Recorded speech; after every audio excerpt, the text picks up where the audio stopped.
जीवन में देखते हैं छोटी छोटी बात पे झगड़े। मूर्ख आदमी कुछ का कुछ कह दे, मुकदमे कोर्ट कचहरियों तक जाते हैं, पुलिस थानों में जाते हैं। ऐसी जगह में जाने के बाद में कौन उस इंसान को अच्छा कहेगा? कोई जगह जगह बेइज्जती होती है, उनके साथ जो दुर्व्यवहार होता है आप जानते हो। जहाँ जाओगे वहीं पैसा खर्च होता है, काम सारा इंसान का रुक जाता है। और ज़्यादा अगर कोई गलती कर लेता है तो जेल में जाके बंद हो जाता है, जिंदगी बर्बाद। या अगर ज़्यादा करते हैं, यहाँ भी अगर उनका समझौता होता है तो आदमी आखिर में समझौता है करता, हाथ जोड़ के पीछा छुटा हुआ है। इससे अच्छा वो बात होते ही पहले ही आदमी अपना बर्ताव ठीक कर ले, और पहले ही अगर बात है तो कोई कह एक माफ़ कर दे, खत्म। नहीं तो छोटे छोटे गुस्से पे देखा आदमी को मार देते हैं। आए दिन अखबारों में नहीं देखते, छोटी मोटी बात पे छुरेबाजी, चक्कूबाजी, भाई भाई का दुश्मन, बाप बेटे की लड़ाई, कहाँ परिवारवाद रह गया? सत्संगों में ये बात इसलिए बताई समझाई जाती है ताकि ये बात सुन के इंसान को एक अच्छा जीवन जीने का तरीका है। इंसान अपने आप फैसला नहीं कर सकता, उसकी सोच एक ही तरफ चलेगी जो वो सोचता है। दो का जब झगड़ा हो जाता है तो तीसरे को बुलाते हैं कि भाई हमारा ये है। जज से फैसला क्यों करवाते हैं? उससे समझदार लोग और भी बैठे होते हैं, लेकिन उसकी मान्यता है हमें कि वो सही बताएगा, गलती निकाल के गलत को सजा देगा, सच्चे को बरी करेगा। या वही बात अगर हम वहाँ भी घर बैठे भी कर सकते हैं, लेकिन इंसान उस रास्ते पे नहीं चलता। उसका भी कारण है, खान पान अच्छा नहीं रहा, सब के सब चीज़ों में खाद ऐसी डलती है कि कोई बर्दाश्त नहीं कर सकता। पानी पीते हो तो जहर है, अनाज खाते हो तो जहर है, सब्जी खाते हो उसमें जहर है, दूध पीते हो उसमें जहर। सब में यूरिया खाद स्प्रे कर कर के ऐसी ऐसी सब्जियां हैं। अपने यहाँ सत्संगी काफ़ी इन दिनों में तोरी नहीं लगती अपने, लेकिन वो एक एक हाथ की 1.5 फुट की तोरियां लेके आया कल परसों। मैं बोला भाई ये ना लाया कर, ये बेकार चीज़ है। ये उन पोली हाउस में उनमें वो पैदा करते हैं तो पानी और खाद से ही पैदा करते हैं। जो चीज़ ज़मीन का कस लेके पैदा नहीं होती उस चीज़ में वो ना तो स्वाद है, ना उसमें कोई अच्छी विटामिन है, वो है। तो मन को समझाना है कि तोरी खा ली, तोरी की सब्जी खा ली। वो तो अपने मौसम के अनुसार जो सब्जी प्रकृति जिसको बढ़ा के देती है वो चीज़ असली है। इंसान की बनाई हुई चीज़ सारी नकली है। वो नकली चीज़ें बना के जो प्रयोग करता है उन चीज़ों की तासीर बड़ी गर्मी वाली है। इस कारण जो है किसी में बर्दाश्त करने की क्षमता नहीं रही, कोई सुन नहीं सकता किसी की। लेकिन समय और घड़ी को जो इंसान समझ के साथ टाल देता है ना, फिर सारा सब कुछ अच्छा हो जाता है। घड़ी आती है, ऐसी घड़ी आती है हर एक इंसान के जीवन में आती है। कोई उस टाइम में समझदारी से काम ले ले, सुख हो जाता है, और जो बेवकूफ़ी कर बैठता है तो बहुत बड़ा नुकसान उठा लेता है। एक क्षण भर का गुस्सा, छोटी छोटी बातों के लिए लड़ाई झगड़े, थोड़ी सी जमीन के टुकड़े के लिए, अपने अहंकार में कोई किसी को नाड़ी नहीं देता, कोई किसी को निकलने का रास्ता नहीं देता, कोई किसी की दीवार गिरा देता है। क्या मिलेगा? 4 दिन का जीवन है, जिंदगी प्यार से जियो, इज्जत दो इज्जत लो, प्यार करो प्यार पाओ। और जब मन में शांति होगी, घर में सुखी होगे, जब सब चीज़ों की मज़े है, तो फिर झगड़ा किस बात का? अच्छे विचार रखो, परमात्मा ने तुम्हें अच्छा दिया है तो उस अच्छे समय का पूरा सदुपयोग करो कि मालिक का शुक्र करो, उसको याद किया करो। पता नहीं ये जिंदगी में कितनी बार सत्संगों में ये बात मैंने कही है कि आने वाले बच्चे का तो पता है कि गर्भ में बच्चा आते ही हम कह देते हैं कि भाई 8-9 महीने में बच्चा पैदा होगा इसमें, लेकिन जाने वाले का किसी को नहीं पता कब जाएंगे, 9 महीने के, 10 महीने के, 3 महीने के, 4 महीने। मौत हमारे बस में नहीं है, और जो बस में है वो खुद कसी करते हो, वो तो बहुत बड़ा पाप कमाना है, हिंसा है, उस जैसा पाप जुल्म है नहीं। काफ़ी कह सकते हैं कि बस में क्यों नहीं, कि जो लोग खुद कसी कर लेते हैं, सुसाइड करते हैं, उनके बस में होगी नहीं। इंसान के लेख लिखे हुए हैं, वो जितना जिंदगी लेके आया है उतना जीना, लेकिन जो उसको आज़ादी दी गई है उसका दुरुपयोग करता है। ये परमात्मा द्वारा दिया गया सुंदर शरीर है, इसके साथ दुर्व्यवहार करना परमात्मा के कानून को तोड़ना है। अगर इंसान सोचता है, थोड़ा भी विचार करे कि मुझे जीवन क्यों मिला था, क्यों आया मैं दुनिया में, तब उसको इसका जवाब में कितने दिन जीना है भरोसा नहीं है। आज बात करते हैं, कल को नहीं रहेंगे, बात करते रह जाते हैं बाद में कि फलाना आदमी था, जाने से पहले ये बात बोला, ये बोला, वो बोला। कितने कितने धन जोड़ के मर जाते हैं, कोठी बंगले महल बना के छोड़ते हैं, जाते वक्त पता ही नहीं लगता कहाँ गए वो महल मकान, वो सदा के लिए रहेगा क्या। ऐसे बेगाने देश में आए हैं, अपना काम करने के लिए काम करना चाहिए। इंसान का चोला बार बार नहीं मिलता। ये भी ना कहूँ मेरे से हो नहीं सकता कि मैं ये नहीं वो नहीं, हर इंसान कर सकता है। जो इंसान अपनी समझ बुद्धि ज्ञान विवेक से काम लेता है, गुरु की शरण उनको देती क्या है, समझ देती है। गुरु जो ज्ञान देता है उस ज्ञान को लेके उसको अपनी जिंदगी में उस पर चलने का प्रयास किया करो, जब पता लगेगा जिंदगी के जीने का क्या तरीका है।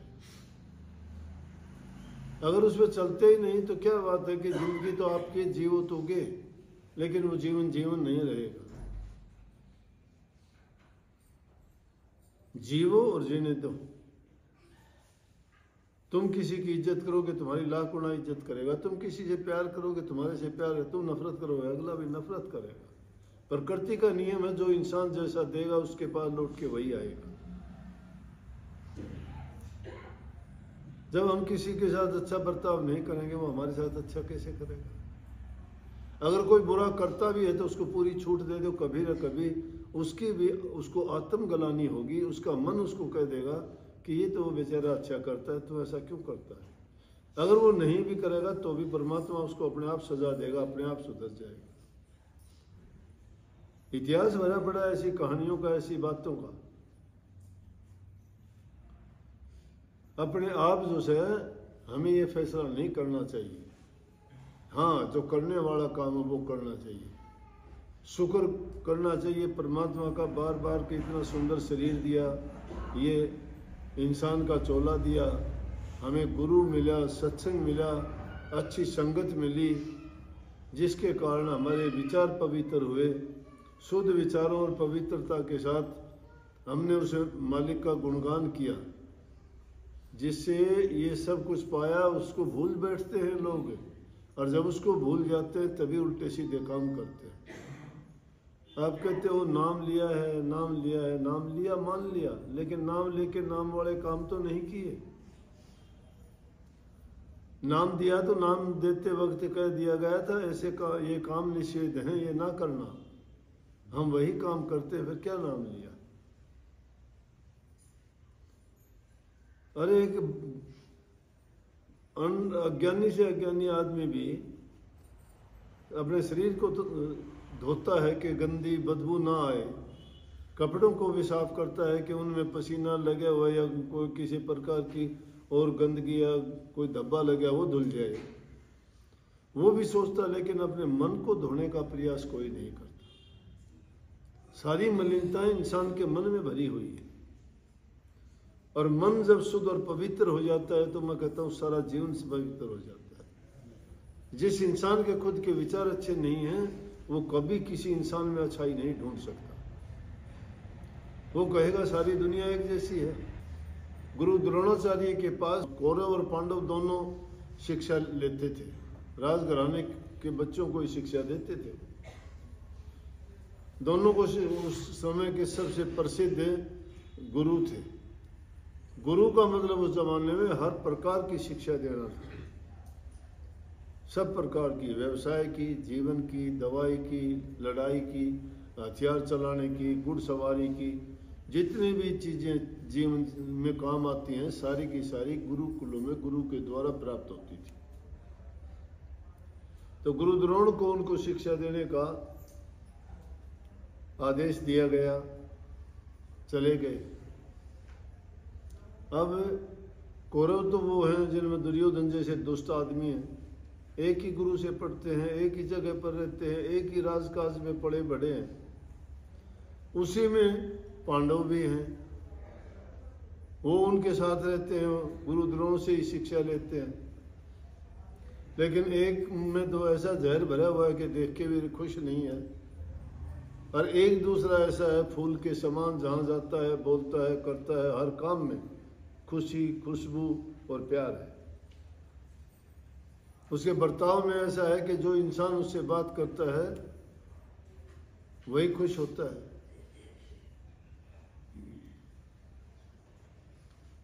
तो एक दिन गुरु द्रोण कहने लगे दुर्योधन से कि दुर्योधन जाओ कोई ऐसा इंसान लेके आओ जो दुनिया में भला आदमी हो, नेक इंसान। नेक इंसान का मतलब है कि उसमें छल, कपट, बेईमानी, चोरी, ठगी, बदमाशी, हेरा फेरी ये नहीं हो। नेक इंसान, पवित्र देखो। दुर्योधन आके कहने लगे दुनिया में एक भी आदमी ऐसा नहीं, एक भी आदमी ऐसा नहीं है, सारे के सारे बेईमान, सब झूठे कपटी। क्योंकि खुद ऐसा था तो उसको अच्छा कहां से। और जब कहने लगे युधिष्ठिर से, युधिष्ठिर को धर्म युधिष्ठिर कहते हैं, धर्म की पालना करने वाले। धर्म है क्या? जिस जगह पे इंसान है उस जगह पे उसी नियम के मुताबिक जो काम करता है वो धर्म के मुताबिक है। धर्म किसी नाम का नाम धर्म नहीं है।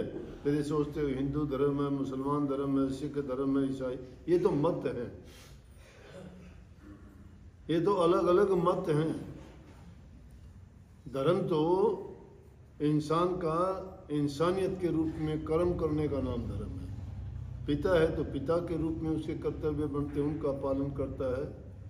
माँ बाप हैं तो उस सास ससुर है तो जिस रूप में भी पिता है, पुत्र है, जो भी नाता, बेटी है, बेटा है, वो उसी के अनुसार काम करता है,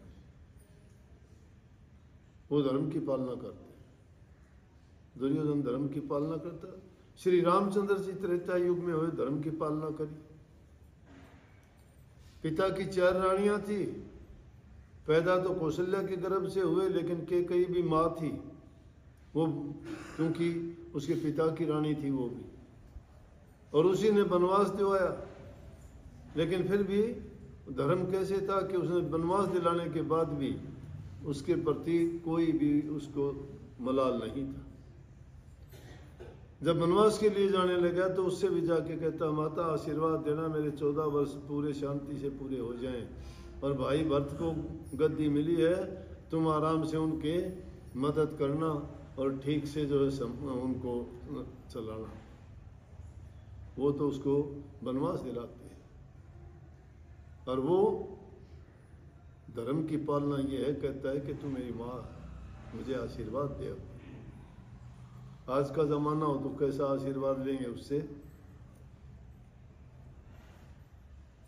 तो जब कहने लगे धर्म युधिष्ठिर से कि धर्म युधिष्ठिर दुनिया में तो देख क्या कोई दुष्ट नीच निकम्मा आदमी ढूंढ के ला। युधिष्ठिर आ गया, बोले अभी मुझे कोई नहीं मिला ऐसा आदमी। अगर देखता तो उनके घर में ही। दुर्योधन जैसी धृष्टता तो किसी ने नहीं की। ऐसा युद्ध करवा दिया हिंदुस्तान में, जब कुरुक्षेत्र के मैदान में नहीं जाए 18 दिन में सारी दुनिया खपा दी। 56 करोड़ यदुवंशियों का नाश हो गया, खून से धरती लाल हो गई। कौरव के परिवार का कोई बचा नहीं, यदुवंशी खत्म हो गए। किसके कारण? बुरे विचार, बुरे ख्यालात, बुरी सोच, बुरे बर्ताव के कारण। उसी एक ही जगह में रहने वाले, एक ही गुरु से पढ़ने वाले, लेकिन विचार और ख्यालात अलग अलग। क्या गुरु द्रोण ने उनको अलग शिक्षा दी कि उनको अलग दी? नहीं। तो इंसान को अपने विचार, इसीलिए कहते हैं गुरु की शरण में जाते हो तो अपना मन गुरु को देते हो। तो उनके कहने को तो कहते हैं, प्रथा बन गई, रिवाज कि तन मन गुरु को दे दिया, धन भी गुरु को दे दिया, और देते कुछ भी नहीं हो। ना गुरु को तन की जरूरत, ना मन की जरूरत, ना धन की जरूरत। गुरु को जरूरत है कि तुम अपने विचार अच्छे रखो, अपना जीवन सुखी जियो, पाप कर्म से बच जाओ, प्रभु की भक्ति करो और नेक इंसान बन के नेकी के काम करो, परहित और पर उपकार के काम करो। गुरु ये चाहता है आपसे।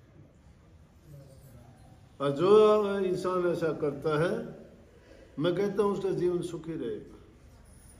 जो लोग घातरीबाजी करते हैं, लड़ाई झगड़ा करते हैं, बुरे विचार ख्यालात रखते हैं, रात दिन दिमाग में उनके वही चिंता घुसी रहती है। तो जब मन की मलिनता भरी पड़ी है, प्रभु कैसे याद आएगा?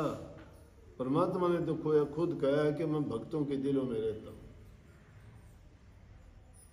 भक्तों के दिलों में रहता हूं। मुझे अगर ढूंढना हो तो कहीं जाने की जरूरत नहीं, भक्तों के पास चले जाना। जो मेरी भक्ति करते हैं और जो मुझे याद करते हैं, मैं उनको याद करता हूं। जो मुझे याद करते हैं, जो कोई भक्ति करे कपट से, वह को भी अपनाऊं, श्याम दाम दंड भेद सेती, सीधे मार्ग लाऊं। मैं तो नौकर हूं। परमात्मा कहता है मैं तो नौकर हूं। भगत लोग अगर मेरी भक्ति करें तो मैं तो नौकर का काम करूं। पग धोऊं, दाबूं, सेज बिछाऊं और नौकर बनूं हजाम। हाँकूं बैल बनूं गढ़वाला, बिन तनखा का रथवान। नरसिंह भगत के लिए गढ़वाला बन के गया कि नहीं गया? कुरुक्षेत्र के युद्ध के मैदान में कृष्ण जी ने अर्जुन का रथ पकड़ा कि नहीं पकड़ा? कृष्ण जी ने सुदामा के पैर दबाए कि नहीं दबाए? धोए कि नहीं धोए? सैन भगत के लिए नाई बन के गया कि नहीं गया? कबीर की यज्ञ पूरी करवाई कि नहीं करवाई? नामदेव की टूटी टपरी छपाई कि नहीं छपाई? इसलिए कई पग धोऊं, दाबूं, सेज बिछाऊं, नौकर बनूं हजाम, हाँकूं बैल बनूं गढ़वाला, बिन तनखा का रथवान। बदले में कुछ नहीं मांगता मैं, यही चाहता हूं कि सब लोग अच्छे हो जाएं, उनके ख्याल विचार अच्छे हों।